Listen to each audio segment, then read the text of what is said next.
C'est une semaine historique qui s'ouvre pour le Proche-Orient. Demain, mardi, Bahreïn et les Émirats arabes unis vont sauter le pas.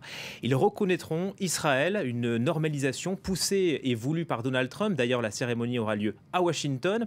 Bonjour Hasné Abidi et merci de répondre à nos questions. Vous êtes directeur du Centre d'études et de recherche sur le monde arabe et méditerranéen à Genève. D'abord, bien sûr, c'est une victoire diplomatique pour Donald Trump, mais aussi pour Benyamin Netanyahou. Et les Palestiniens, eux, sont lâchés. C'est une percée diplomatique, surtout pour le chef du cabinet israélien, Benyamin Netanyahou, qui a promis, c'est vrai, aux Israéliens des bonnes nouvelles avec le monde arabe. En l'espace d'un mois, 2 États de Conseil de coopération du Golfe ont franchi le pas et ont normalisé leur relation avec Israël, alors que le chef du gouvernement israélien est en difficulté interne. C'est une percée aussi pour le président américain, pour le président Trump. Il organise une cérémonie, il y a une théâtralisation de cette normalisation à la Maison-Blanche, comme ça a été le cas avec Abu Dhabi, ce qui montre finalement que le président américain a réussi quand même à draguer les voix des évangélistes, qui sont très importants, mais aussi d'un autre électorat. L'électorat juif américain est très important et il peut en tout cas se targuer d'un homme qui a réussi à faire la paix entre certains États arabes et Israël. La question, bien sûr, c'est de savoir si les Saoudiens choisiront aussi de normaliser leurs relations avec Israël. Dans ce cas, ce serait vraiment une révolution, hein. Oui, vous avez raison, parce que finalement, le Bahreïn, c'est vrai que c'est un petit État, il n'a pas la même capacité économique ni stratégique que les Émirats arabes unis, par exemple, ou les États du franc, comme on les appelle, la Jordanie et l'Égypte. Mais le Bahreïn, c'est un indicateur. On sait que ce petit État a des difficultés financières, il vit sous perfusion économique, notamment de la grande sœur, l'Arabie saoudite, mais aussi la décision bahreïnienne dépend beaucoup du palais royal saoudien.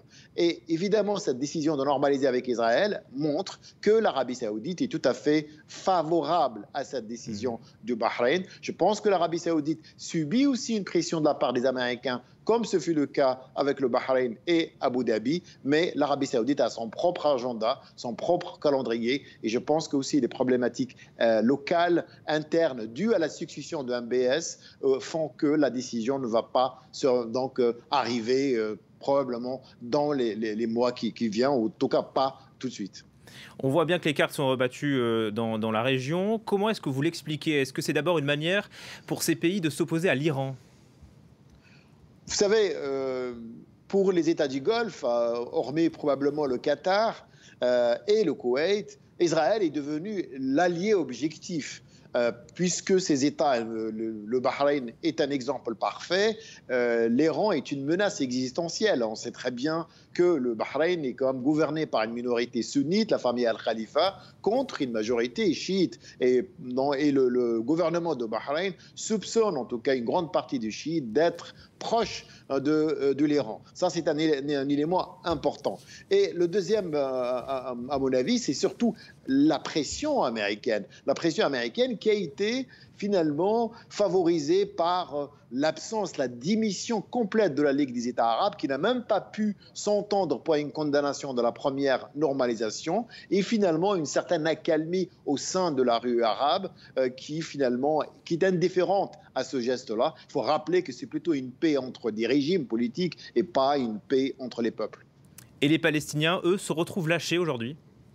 Ah oui, c'est une catastrophe. D'ailleurs, les Palestiniens veulent que la journée de demain, donc le jour de la signature, soit déclarée comme une autre Nakba, une autre catastrophe, une journée noire pour les Palestiniens, parce que non seulement ils sont lâchés par des États de la région, des États voisins, des États arabes, mais aussi ce sont des États qui étaient les premiers à avoir signé la déclaration ou le plan de paix prononcé par le roi Abdallah au sommet de Beyrouth 2002, et évidemment le risque aussi pour les Palestiniens, en plus des problèmes économiques et des problèmes financiers, c'est que d'autres États peuvent emboîter le pas au Bahreïn. On pense bien sûr à Oman, qui a félicité le Bahreïn, et aussi d'autres pays dans la région, pas très loin, des pays importants comme le Soudan, un autre pays africain, le Tchad, et ça fait beaucoup un peu pour la centralité de la cause palestinienne.